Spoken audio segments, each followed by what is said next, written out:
പ്രശസ്ത paranormal ഗവേഷകനായ Harry price ഇംഗ്ലണ്ടിലെ ഏറ്റവും പ്രേതബാധയുള്ള വീടെന്ന് വിശേഷിപ്പിച്ച വീടാണ് എക്സൈസിലെ ബേർലി റെക്ടറി. ആ വീട്ടിൽ സംഭവിച്ച ഭയാനകമായ സംഭവങ്ങൾ എല്ലാവരെയും ഭയപ്പെടുത്തുന്ന രീതിയിലുള്ളവയായിരുന്നു. കൂടാതെ ഇതിന്റെയൊക്കെ പിന്നിൽ ആ വീടിനെ സംബന്ധിച്ച ഭീതി ഉളവാക്കുന്ന പല ചരിത്ര കഥകളുണ്ട്. ഇതിനെക്കുറിച്ച് കൂടുതൽ അറിയാനായി welcome back to my channel mystery busters.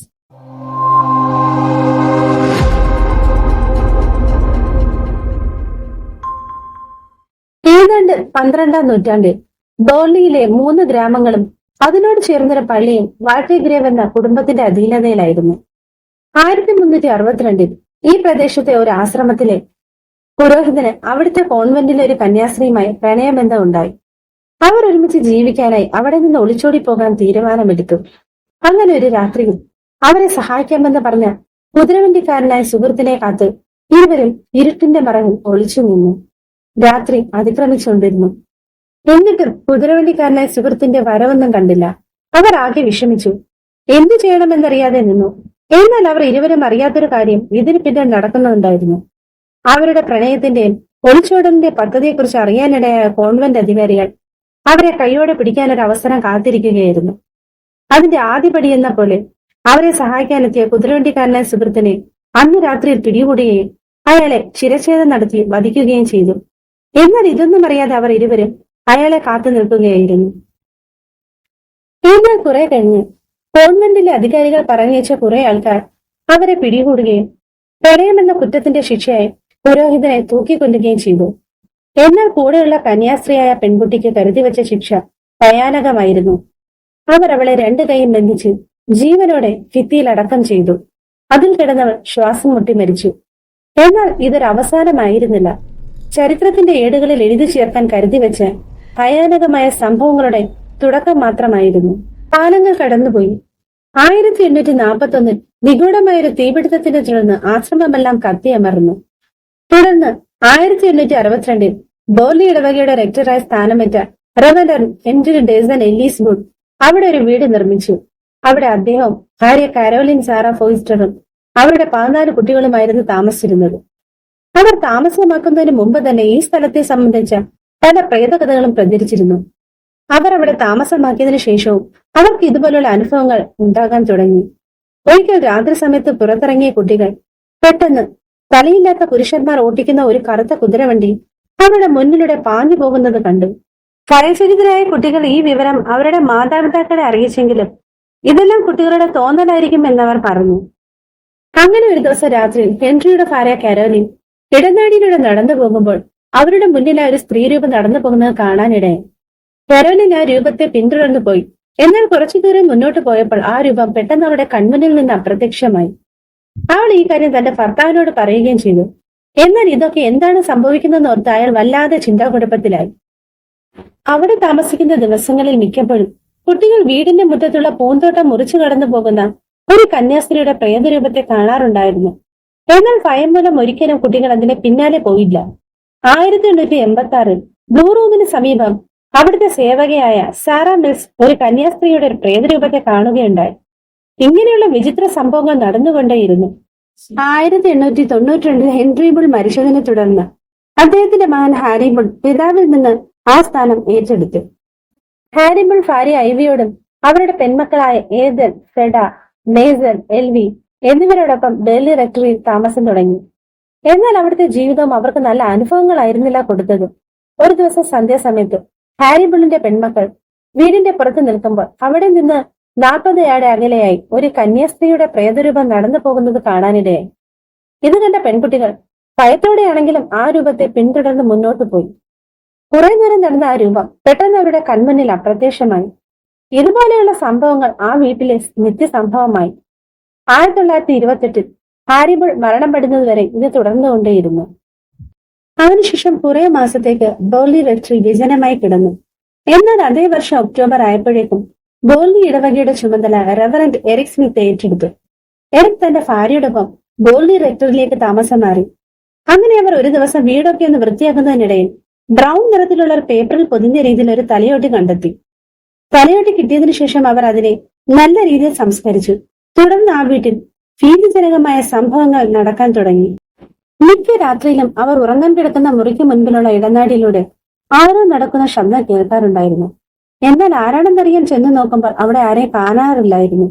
ഈ സംഭവങ്ങളൊക്കെ അവരെ ആകെ വിഷമത്തിലാക്കി. എന്തു ചെയ്യണമെന്ന് ആലോചിച്ചുകൊണ്ടിരിക്കുന്ന സമയത്ത് ചാപ്പലിലേക്ക് പോകുന്ന വാതിലിനടുത്തായി ഒരു സ്ത്രീയുടെ നിലവിളി ശബ്ദം കേൾക്കാൻ തുടങ്ങി. അവർ ഉടനെ തന്നെ അവിടെ ചെന്ന് നോക്കുമ്പോൾ അവിടെയെങ്ങും ആരുമില്ലായിരുന്നു.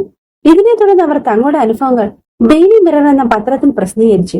അത് വായിക്കാനിടയായ പാരനോർമൽ ഇൻവെസ്റ്റിഗേറ്റർ ഹാരി പ്രൈസ് അവരെ കാണാനെത്തി. അവിടെ നടക്കുന്ന സംഭവങ്ങൾ നേരിട്ട് മനസ്സിലാക്കാൻ തീരുമാനിക്കുന്നു. എന്നാൽ അവിടെ എത്തിയ ഹാരി പ്രൈസിന് സമാനമായ അനുഭവങ്ങൾ സഹിക്കേണ്ടി വന്നു. ഐറിൻ ദമ്പതികളോടൊപ്പം ഭക്ഷണം കഴിക്കാനിരിക്കുമ്പോൾ അവർക്ക് നേരെ പാത്രങ്ങളും കല്ലുകളും എറിയപ്പെട്ടു.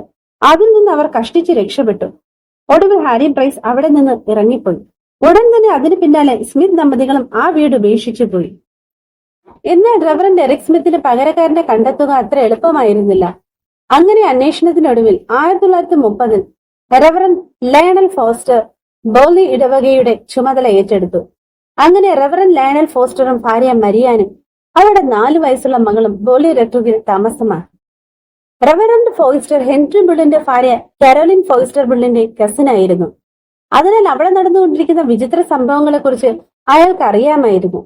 അങ്ങനെ ഒരു ദിവസം മരിയാൻ അടുക്കളയിൽ നിൽക്കുമ്പോൾ ഡിയർ മരിയാൻ എന്ന് വിളിക്കുന്ന ശബ്ദം കേട്ട് ഭർത്താവായിരിക്കും തന്നെ വിളിക്കുന്നതെന്ന് കരുതി അയാളുടെ അടുത്തേക്ക് ചെന്നു. എന്തിനാണ് തന്നെ വിളിച്ചതെന്ന് ചോദിച്ചു. എന്നാൽ അയാൾ അവളെ വിളിച്ചതേയില്ല എന്ന് പറഞ്ഞു. ഇത് കേട്ട് അത്ഭുതം തോന്നിയ മരിയാൻ പിന്നെ ആരാണ് വിളിച്ചതെന്ന് ആലോചിച്ചു. ചിലപ്പോൾ തോന്നലായിരിക്കുമെന്ന് കരുതി അവൾ ആ സംഭവത്തെ തള്ളിക്കളഞ്ഞു. എന്നാൽ പിന്നെ ആ വീട്ടിൽ നടന്ന സംഭവങ്ങളെല്ലാം തന്നെ അവളെ ലക്ഷ്യം വെച്ചിട്ടുള്ളതായിരുന്നു. ഒരു രാത്രിയിൽ വീട്ടിലെ ജോലി ഒതുക്കി കിടപ്പുമുറിയിലേക്ക് നടന്നുപോയ അവിടെ നേരെ ഒരു മെഴുകുതിരി സ്റ്റാൻഡ് പാഞ്ഞെടുക്കുകയും അവളുടെ നെറ്റിൽ പ്രഹരിക്കുകയും ചെയ്തു. അവൾ ഭയത്തോടെ അവിടേക്ക് നോക്കിയെങ്കിലും അവിടെയൊന്നും ആരെ കണ്ടെത്താനായില്ല. അന്നത്തെ അടിയുടെ പാട് ദിവസങ്ങളോളം അവിടെ നെറ്റിൽ തന്നെ ഉണ്ടായിരുന്നു. എന്നാൽ ഇതിലെല്ലാം ഭീകരമായൊരു സംഭവം പിന്നീടൊരിക്കൽ നടന്നു. സംഭവ രാത്രിയിൽ പതിവ് പോലെ ഉറങ്ങാൻ കിടന്ന അവളെ ആരോ തലയിണ കൊണ്ട് ശക്തമായ ശ്വാസം മുട്ടിക്കുകയും അലറി വിളിച്ച് അവളെ കട്ടിലിൽ നിന്ന് വലിച്ച് താഴെയിടുകയും ചെയ്തു. കൂടാതെ അവൾക്ക് മുന്നറിയിപ്പ് നൽകുന്നത് പോലെ ചുമരുകളിൽ കൈകൊണ്ടെഴുതിയ കുറിപ്പുകൾ പ്രത്യക്ഷപ്പെടാറുണ്ടായിരുന്നു. ഇതെല്ലാം അവരെ വല്ലാതെ ഭയപ്പെടുത്തി. അങ്ങനെ ഒരു ദിവസം രാത്രിയിൽ അവൾ പടിക്കെട്ടുകൾ ഇറങ്ങി വരുമ്പോൾ മുന്നിലായി ഒരു കറുത്ത ജീവിയെ പോലുള്ള രൂപത്തെ കണ്ട് നിലവിളിക്കാൻ തുടങ്ങി. അവളുടെ നിലവിളി കേട്ടു വന്ന ഫോസ്റ്റർ അവിടെയാക്കി നോക്കിയിട്ടും ഒന്നും കണ്ടെത്താനായില്ല. ഇതിനെ തുടർന്ന് ഫോസ്റ്റർ പാരനോർമൽ ഇൻവെസ്റ്റിഗേറ്ററായ ഹാരി പ്രൈസിനെ സഹായത്തിനായി വിളിച്ചു. സംഭവത്തിന്റെ ഗൗരവം മനസ്സിലാക്കിയ ഹാരി തന്റെ സഹപ്രവർത്തകനെ കൂട്ടി ബോർലി റെക്ടറിയിലെത്തി. ഹാരിയും സഹായിയും അന്വേഷണം നടത്താൻ മുറിയിലേക്ക് പ്രവേശിച്ചപ്പോൾ ഒരു ഇഷ്ടിക അവരുടെ നേരെ എറിയപ്പെട്ടു. എന്നാൽ പെട്ടെന്ന് അവർ ഒഴിഞ്ഞു മാറിയതിനാൽ വലിയൊരു അപകടം ഒഴിവായി. പെട്ടെന്ന് അടുക്കളയിൽ നിന്ന് ഹാരിയുടെ ഡ്രൈവറിന്റെ ഉച്ചത്തിലുള്ള നിലവിളി ശബ്ദം കേട്ടു. അവർ ഓടിച്ചെന്ന് നോക്കുമ്പോൾ അയാൾ ഭയന്ന് വിറയ്ക്കുകയായിരുന്നു. എന്നിട്ട് അയാൾ താഴേക്ക് കഴിച്ചുകൊണ്ട് എന്തൊക്കെയോ പറയാൻ ശ്രമിച്ചെങ്കിലും ഭയം കാരണം വാക്കുകൾ പുറത്തു വന്നില്ല. അയാൾ കണ്ട സ്ഥലത്തേക്ക് അവർ നോക്കിയെങ്കിലും അവിടെയൊന്നും കാണാനില്ലായിരുന്നു. ഒടുവിൽ അയാൾ പറഞ്ഞത് അയാൾ അടുക്കളയിൽ വന്ന് നോക്കുമ്പോൾ ഒരു കറുത്തിരുണ്ട ഒരു കൈ തറയിലൂടെ ഇഴയുന്നത് കണ്ടെന്നാണ്. ഇതെല്ലാം കേട്ട ഹാരി അന്വേഷണം കൂടുതൽ ഉത്സാഹത്തോടെ നടത്തി. ഒടുവിൽ സത്യം അവർ കണ്ടെത്തുകയും ചെയ്തു. പ്രേതത്തിന്റെ പേരിൽ ഫോയ്സ്റ്ററിന്റെ ഭാര്യ മരിയാൻ പോർട്ടർജിസ്റ്റ് പ്രവർത്തനത്തിലൂടെ തന്റെ രഹസ്യ പ്രണയത്തെ ഭർത്താവിൽ നിന്ന് ഒളിപ്പിക്കാൻ നടത്തിയ പ്രകടനമാണ് ഇതെന്ന് അയാൾ കണ്ടെത്തി. ഇതിനുശേഷം 1935 ഫോയ്സ്റ്റർ ബോർലി റെക്ടറി വിട്ടുപോയി. എന്നാൽ വീണ്ടും ഒരു പകരക്കാരനെ കിട്ടാൻ ഇടവക ശരിക്കും ബുദ്ധിമുട്ടി. ഈ അവസരം ഉപയോഗിക്കാമെന്ന് ഹാരി പ്രൈസ് കരുതി. അങ്ങനെ അയാൾ 1 വർഷത്തേക്ക് ബോർലി റെക്ടറി പാട്ടത്തിനെടുത്തു. ആ സ്ഥലം വിശദമായി പരിശോധിക്കാൻ വേണ്ടി 48 സഹായികളുമായി അയാൾ അവിടെ എത്തി. ഇനി ചില സഹപ്രവർത്തകരോടൊപ്പം അദ്ദേഹം അവിടെ ഒരു എക്സോസിസം നടത്തി. അതിൽ നിന്ന് ഈ പ്രശ്നങ്ങൾക്ക് കാരണക്കാർ 2 ആത്മാക്കളാണെന്ന് കണ്ടെത്തി. അതിലൊരു ആത്മാവ് ദുർമരണം സംഭവിച്ച ഒരു കന്യാസ്ത്രീയുടെ പ്രേതമാണെന്നും കൂടി കണ്ടെത്തി. നൂറ്റാണ്ടുകൾക്ക് മുമ്പ് വാണ്ടഗ്രേവ് കുടുംബത്തിലെ ഒരു ചെറുപ്പക്കാരനുമായി സ്നേഹത്തിലായ കോൺവെന്റിലെ മേരി ലെയർ എന്ന പേരുള്ള ഒരു കന്യാസ്ത്രീ അയാളെ വിവാഹം കഴിക്കാനായി സഭ ഉപേക്ഷിച്ചു. എന്നാൽ അവൾ ആഗ്രഹിച്ചതുപോലെയുള്ള ഒരു വിവാഹ ജീവിതമല്ലായിരുന്നു അവൾക്ക് കിട്ടിയത്. ആദ്യ നാളുകളിലെ സ്നേഹം അയാളിൽ നിന്ന് ക്രമേണ ഇല്ലാതായി. ക്രൂരനായ അയാൾ അവളെ നിത്യവും ഉപദ്രവിക്കുമായിരുന്നു. അങ്ങനെ ഒരു ദിവസം അയാളുടെ ക്രൂരമർദ്ദനമേറ്റവൾ മരണപ്പെട്ടു. അയാൾ അവളുടെ മൃതശരീരം അന്നത്തെ ആശ്രമത്തിന്റെ ബേസ്മെന്റിൽ കുഴിച്ചിട്ടു. എന്നാൽ ഈ കഥ എല്ലാവരും പറഞ്ഞു കേട്ട കഥയേക്കാൾ വ്യത്യസ്തമായിരുന്നെങ്കിലും വിശ്വസനീയമായി ഹാരി പ്രൈസിന് തോന്നി. എന്നാൽ രണ്ടാമത്തെ ആത്മാവായ സുനെക് സെമുറസ് എന്ന് സ്വയം പരിചയപ്പെടുത്തിയ ആത്മാവ് ഹാരിയോട് സഹപ്രവർത്തകരോട് പറഞ്ഞത് ഒരു നാൾ തീപിടുത്തത്തിൽ ഈ റെക്ടറി ഹൗസ് കത്തി നശിക്കുമെന്നും അന്ന് പണ്ട് മനുഷ്യരുടെ അസ്ഥികുടങ്ങൾ എല്ലാവരുടെ മുന്നിൽ വെളിപ്പെടുമെന്നുമാണ്. 1938 അവസാനമായപ്പോഴേക്കും ഹാരി പ്രൈസിന്റെ പാട്ടക്കരാർ അവസാനിച്ചു. ഇതിനുശേഷം ക്യാപ്റ്റൻ WH ഗ്രെഗ്സൺ എന്നൊരാൾ റെക്ടറി ഹൗസ് വാങ്ങിക്കുകയും ചെയ്തു. ഈ വീടിന് ദി പ്രിയറി എന്ന പുനർനാമകരണവും ചെയ്തു. അയാൾക്ക് പ്രേതകഥകളിൽ വിശ്വാസമില്ലായിരുന്നു. എന്നാൽ അയാൾ ആ വീട്ടിൽ കാലുകുത്തിയ ദിവസം അയാളുടെ പ്രിയപ്പെട്ട നായ ഒരു വന്യമൃഗത്തെ പോലെ പെരുമാറുകയും അവിടെ നിന്ന് ഓടി ഇരുട്ടിൽ പോയി മറയുകയും ചെയ്തു. അയാൾ എത്ര അന്വേഷിച്ചിട്ടും ആ നായയെ കണ്ടെത്താൻ കഴിഞ്ഞില്ല. എന്നാൽ പിറ്റേന്ന് മണ്ണിൽ പതിഞ്ഞ ചില വിചിത്രമായ കാൽപ്പാടുകൾ അയാൾ കണ്ടെത്തി. അങ്ങനെ ദിവസങ്ങൾ പോകവേ 1930 ഫെബ്രുവരി 27 ചില പുസ്തകങ്ങൾ ഷെൽഫിൽ നിന്ന് ശക്തമായ കാറ്റിൽ പറന്നുപോയി. കത്തിച്ചു വെച്ചിരുന്ന വിളക്കിൽ വീണ് ഭയാനകമായ തീപിടുത്തമുണ്ടായി. ക്യാപ്റ്റൻ കഷ്ടിച്ച് ആ തീപിടുത്തത്തിൽ നിന്ന് ഒരുവിധ രക്ഷപ്പെട്ടു.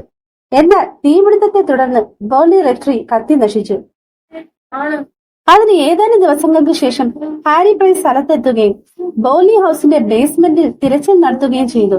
ഏറെ നേരത്തെ തിരച്ചിലിന്റെ ഫലമായി ബേസ്മെന്റിൽ നിന്നും മനുഷ്യന്റെ അസ്ഥികൂട അവശിഷ്ടങ്ങൾ കണ്ടെത്തി. അത് മേരി ലെയറിന്റെ അസ്ഥികൂടമാണെന്ന് ഹാരി പ്രൈസ് മനസ്സിലാക്കി. ഒടുവിൽ ഹാരി അവൾക്ക് ക്രിസ്ത്യൻ ആചാരപ്രകാരമുള്ള ശവസംസ്കാരം നടത്തി. അങ്ങനെ നൂറ്റാണ്ടുകൾ പഴക്കമുള്ള അവളുടെ ഗതികിട്ടാത്ത ആത്മാവിന് എന്നേക്കുമായി മോക്ഷം ലഭിച്ചു. 1944 റെക്ടറി എന്നേക്കുമായി പൊളിച്ചു മാറ്റി. അതിന് 4 വർഷത്തിനു ശേഷം ഹാരി പ്രൈസ് മരിക്കുകയും ചെയ്തു.